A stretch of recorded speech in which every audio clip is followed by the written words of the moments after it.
Mag-aalas 5:30 nang napansin daw ng mga residente ng Barangay Chaong ang biglang pagliyab ng apoy sa labas ng isang warehouse dito sa Giginto. Sobrang mga nataranta po talaga kami, natakot po kami, lalo po yung mga tena, yung mga may-ari. First time po nangyari sa amin, kaya po natakot po kami lahat. Nagtulong-tulong daw silang apulahin ito gamit ang fire extinguisher ng mga katabing warehouse at ilang bahay. Pero dahil na rin sa lakas ng hangin at limitadong resources, kumalat na lang ang apoy at nadamay ang 2 pang katabing warehouse. Higit 4 na oras nang sumiklab ang apoy sa mga pabrikang ito. Heto at patuloy pa rin ang pag-apula dito ng mga bombero. 3 warehouse ang nadamay, 1 na pagawaan ng diaper at 2 iba pa na pagawaan naman ng mga produktong plastic. Dahilan kung kaya't mas mabilis na kumalat ang apoy.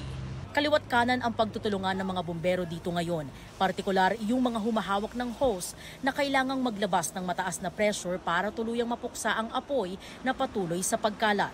Ayon sa mga bombero, wala namang naitalang nasaktan.